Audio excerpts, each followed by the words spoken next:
Hello, मेरा नाम सईद असलम है। मैं विंडम में रहता हूँ, हैरिसन वार्ड में पिछले 8 साल से। मैंने अपने आप को इस काउंसिल इलेक्शन में हैरिसन वार्ड से नॉमिनेट किया है। मेरा यहाँ आने का मकसद ये है कि मैं आप लोगों को कुछ वो अंदाज़ बताऊँ कि फॉर्मल और इनफॉर्मल वोट का फ़र्क क्या है, वोटिंग की इम्पोर्टेंस क्या है, और ये मेरी अपनी नॉलेज में जो भी मैं जानता हूँ वो आप तक पहुँचाने की कोशिश कर रहा हूँ। ओके, ये हिस्टोरिकल डाटा है। मैंने क्या किया, ये डाटा सारा विक्टोरियन इलेक्शन कमीशन की वेबसाइट पे अवेलेबल है, पब्लिक डोमेन में। बस आपको वक्त लगाना है और इस तरीके से इसको फॉर्मेट में अरेंज करना है। बेसिकली अगर आप देखेंगे तो 2008, 2012, 2016 का डाटा अवेलेबल है विक्टोरियन इलेक्शन कमीशन की वेबसाइट पे।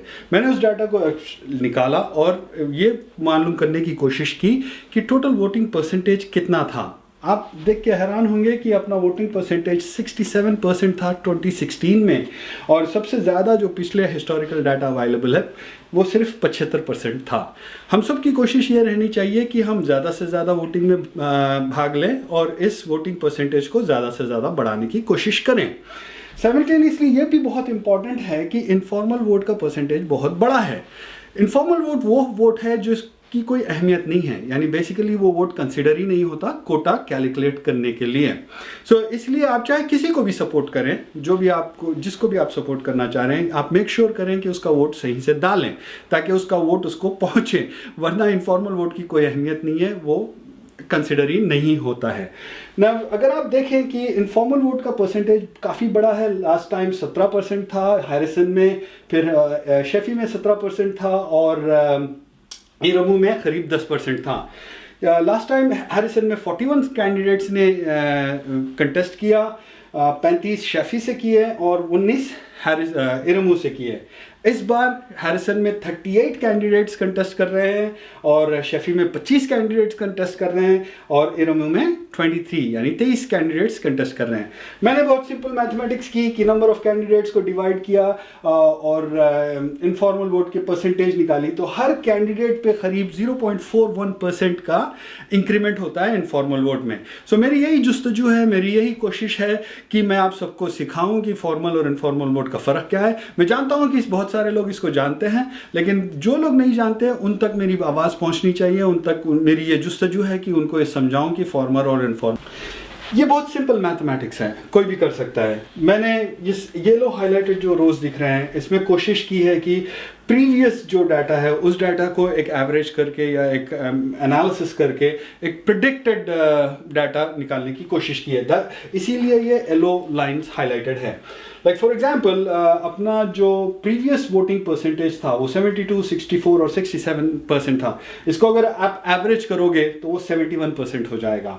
और इनफॉर्मल वोट का परसेंटेज नंबर ऑफ कैंडिडेट्स के हिसाब से आता है। जितने कम कैंडिडेट होते हैं उतना कम इनफॉर्मल वोटिंग परसेंटेज होता है, जितने ज़्यादा कैंडिडेट्स होते हैं उतना ज़्यादा इनफॉर्मल वोटिंग परसेंटेज होता है।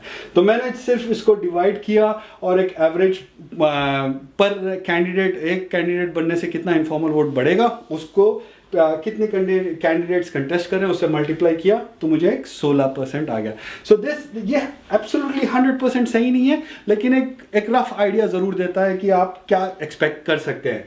अब हम सब की जुस्तजू और हम सब की कोशिश ये होनी चाहिए कि हम इसको बढ़ाएं, यानी फॉर्मल वोटिंग टर्नओवर ज़्यादा से ज़्यादा बढ़ाएं। यानी 100% है तो बहुत अच्छी बात है, बट विल ट्राई जितना हम कोशिश कर सकते हैं। और इनफॉर्मल वोटिंग का परसेंटेज को हमको 0% करना है। सो इसीलिए ये वीडियो बना रहा हूँ कि ताकि सब जितने भी वोटर्स वोट करें, कोशिश ज़्यादा से ज़्यादा ये करें कि फॉर्मल वोट करें। बेसिकली देखें, विंडम काउंसिल में 11 काउंसलर हैं। हैरिसन से 4 हुए, शेफी से 4 और इरम से 3।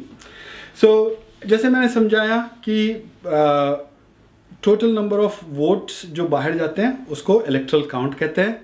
जितने लोगों ने वोट करके वापस किया है उसको कहते हैं कि वोटर टर्नआउट, और जितने लोग फॉर्मल यानी सही वोट करते हैं उसको कहते हैं फॉर्मल वोट, और जितने वोट ख़राब होते हैं या कंसिडर नहीं होते हैं उसे कहते हैं इनफॉर्मल वोट।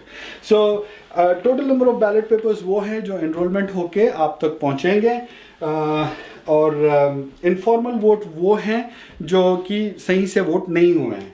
सो फॉर्मल वोट का फॉर्मूला है a minus B, that is total number of vote जो बाहर गए हैं, और इनफॉर्मल माइनस करेंगे वो c। सो कोटा किस पे, कोटा डिसाइड होता है कि total number of forward votes divided by number of counsellors plus 1। जैसे इरोमू में 3 कैंडिडेट्स हैं तो कोटा रहेगा c/4, और शेफी में 4 काउंसलर्स हैं तो वो रहेगा c/5, और हैरिसन में 4 काउंसलर्स हैं तो वो रहेगा c/5। मैंने क्या किया कि बेसिकली कुछ एग्जाम्पल से आपको समझाने की कोशिश कर रहा हूँ। इस एग्जाम्पल में मैंने 16 कैंडिडेट्स लिए, इवन दो मैं कंटेस्ट कर रहा हूँ, मैंने अपना नाम नहीं लिया फेयर रहने के लिए, तो सारे कैंडिडेट्स को ABCD से नाम लिया है मैंने। कोई भी वोट को फॉर्मल करने के लिए यह ज़रूरी है कि आप हर कैंडिडेट को वोट करें, हर कैंडिडेट को एक यूनिक प्रेफरेंस नंबर मिले, डबल अप ना करें, और कोई भी चीज़ ब्लैंक, कोई भी प्रेफरेंस ब्लैंक ना छोड़ें। दैट्स अ डेफिनेशन, यानी वो एक फॉर्मल वोट है। इस पर आपका बैलेट पेपर मोस्ट प्रोबेबली ऐसे दिखेगा, यहाँ पे यूनिक प्रेफरेंसेस, जहाँ पे आप लिखोगे कि आप कौन सा प्रेफरेंस दे रहे हो कौन से कैंडिडेट को, और यहाँ कैंडिडेट का नाम रहेगा। हर कैंडिडेट के नाम के बाजू आपको अपना प्रेफरेंस देना है। इस पर्टिकुलर वोटर ने G को 1 दिया है, फिर E को 2 दिया है, F को 3 दिया है, ऐसे। अगर आप देखेंगे क्योंकि इसमें 16 कैंडिडेट है, इस वोटर ने सही से वोट किया 1 2 3 4 5 6 7 8 9 10 11 12 13 14 15 एंड 16। सो दिस इज, ये एक फॉर्मल वोट है और यही वोट कोटा में कंसिडर होगा। ये एक एग्जाम्पल है, मैंने और एक एग्जाम्पल बनाया है। सो इस वोटर ने कैंडिडेट बी को 1 दिया है और फिर सीधे से 1 2 3 4 5 6 15 16 तक दे दिया है। इसने सभी को एक यूनिक प्रेफरेंस दिया है, कोई भी चीज़ खाली नहीं छोड़ी है, इसीलिए ये भी एक फॉर्मल वोट है। अब मैंने फिर क्या किया कि उसी एग्जाम्पल को लेके आपको इनफॉर्मल वोटिंग करने की समझाने की कोशिश की है। इस वोटर ने उसी एग्जाम्पल में सिर्फ 3 वोटर को वोट किया है, 3 कैंडिडेट्स को वोट किया है और बाकी के खाली छोड़ दिए हैं। सो ये एक इनफॉर्मल वोट है और ये कंसिडर नहीं होगा। और एक एग्जाम्पल मैंने कोशिश की है, सेम थिंग। आप देखें, इसने तो अच्छा काम किया, ही सारों को वोट किया, लेकिन इसने इस पर्टिकुलर बंदे को डबल, यानी 2 बंदों को एक ही नंबर वाला प्रेफरेंस दे दिया। ये भी वोट इनफॉर्मल है और ये भी कंसिडर नहीं होगा। और एक एग्जाम्पल है, यहाँ पे सेम 16 कैंडिडेट्स हैं, इसने सारों को वोट किया लेकिन 1 और 2 खाली छोड़ दिए हैं, ब्लैंक। तो ये भी एक इनफॉर्मल वोट है। इसको समझना बहुत ज़रूरी है। आप चाहे किसी को भी सपोर्ट करें, जिसको भी सपोर्ट करें, आप चाहते हैं कि आपका वोट उस तक पहुंचे, तो मेक श्योर करें कि आप फॉर्मल वोट करें, वोट प्रॉपर से करें। मैं जानता हूं क्योंकि ये बहुत लंबा है, 38 कैंडिडेट्स को हैरिसन में वोट करना है आपको, 25 कैंडिडेट शेफी से वोट करना है अगर आप शेफी के हैं, और 23 कैंडिडेट को वोट करना है अगर आप इरोमू से हैं। लेकिन अगर आपका वोट काउंट होना है तो आपने प्रॉपर फॉर्मल वोट करना है। बहुत सारे लोग जो रिसेंटली इस एरिया में आए हैं या नए वोटर हैं या पहली बार वोट कर रहे हैं, वो लोगों ने अक्सर मुझसे ये पूछा कि मैं कौन से वार्ड का हूँ। वैसे ये सारा इन्फॉर्मेशन ऑनलाइन अवेलेबल है, लेकिन फिर भी जस्ट टू यानी थोड़ा सा सहूलत कर दूँ लोगों के, इसीलिए मैंने इस मैप्स को बताने की कोशिश की है। एक बात समझ लें, आप जिस भी वार्ड के हों आपको वही वार्ड का बैलेट पेपर आएगा, आपको दूसरे बैलेट पेपर नहीं आएंगे। तो अगर आप शेफी के हो तो आपको शेफी का ही बैलेट पेपर आएगा और आपको उसी वोट करना पड़ेगा। आप दूसरे वार्ड के लिए वोट नहीं कर सकते, ना ही आपको दूसरे वार्ड का बैलेट पेपर आएगा। ये मैप्स ऑनलाइन अवेलेबल है, लेकिन जस्ट अगर एक रफ आइडिया दें तो ये हैरिसन वार्ड है। ये सारा क्रीक के लंबान चलते हुए, मॉरिस रोड के होते हुए, फ्रीवे होते हुए ये सारा समंदर तक जाएगा। इसमें majorly Sanctuary Lakes, Point Cook, Alamanda, Williams Landing, Truganina और लेवर्टन का ऊपरी हिस्सा आ रहा है। नेक्स्ट अगर आप लेंगे शेफी देखेंगे तो मॉरिस रोड की ऊपरी हिस्सा, क्रीक के इस तरफ का हिस्सा बाउंड्री रोड, और वो जो ऊपर वाली क्रीक है उस सारा बाउंड्री शेफी वार्ड में आ रहा है। एंड अगर आप इरोमू देख रहे हैं, इरोमू एरिया वाइज काफ़ी सबसे बड़ा है, लेकिन वोटर्स इसमें काफ़ी सबसे कम हैं।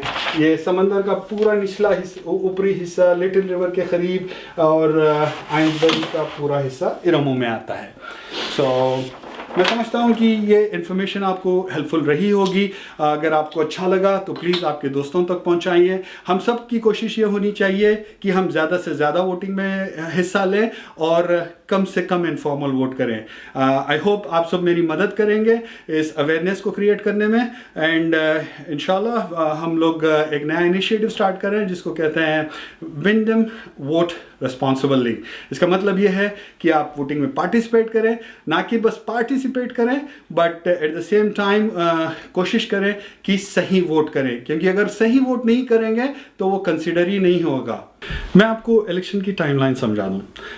17 सितंबर 2020 को नॉमिनेशन स्टार्ट हुए हैं और 22 सितंबर 12 बजे 2020 को नॉमिनेशंस क्लोज हुए हैं। अब तक हैरिसन से 38 कैंडिडेट्स कंटेस्ट कर रहे हैं, शेफी से 25 कैंडिडेट्स कंटेस्ट कर रहे हैं और इरोमो से 23 कैंडिडेट्स कंटेस्ट कर रहे हैं। और 6 अक्टूबर के दिन ballot papers Victorian election commission से निकलेंगे, यानी पोस्ट होंगे। आप तक शायद 7 को या 8 को पहुंचेंगे और 23 अक्टूबर तक आपके पास टाइम है कि आप बैलेट पेपर कंप्लीट करके इलेक्शन कमीशन तक पहुंचनी चाहिए। 23 अक्टूबर को पहुंचनी चाहिए। इसका मतलब यह है कि आपको 19 या 20 तक भेज देने चाहिए और जल्द से जल्द करें, दैट इज़ बेटर। और एक चीज़ बहुत इम्पॉर्टेंट है, जो लोग कुछ वजह से या कुछ ज़रूरियात से ओवरसीज़ जा रहे हैं और स्टिल यानी वोट करना चाह रहे हैं, तो उनको कंपैशनेट ग्राउंड पे अर्ली वोटिंग कर सकते हैं। आपको इलेक्शन मैनेजर को कॉल करना पड़ेगा, अपना अपॉइंटमेंट बुक करना पड़ेगा और उनको समझाना पड़ेगा कि आप कुछ ज़रूरत की वजह से ओवरसीज़ जा रहे हैं और आप अर्ली वोटिंग में पार्टिसिपेट करना चाह रहे हैं। आपका हक़ इस्तेमाल कीजिए, क्योंकि वोटिंग 4 साल में एक मरतबा का मौका है। आपको एक ही मरतबा मौका मिलता है, हर वीकेंड नहीं आता है वोटिंग। तो जुस्तजू कीजिए, थोड़ी सी तकलीफ उठाइए और वोट ज़रूर कीजिए। वोट करते समय ये ख्याल रखिए कि फॉर्मल वोट करें। हम सब की कोशिश और जुस्तजू यही रहनी चाहिए कि फॉर्मल वोट को बढ़ाएं, वोटिंग परसेंटेज को बढ़ाएं और इनफॉर्मल वोट को 0% करें।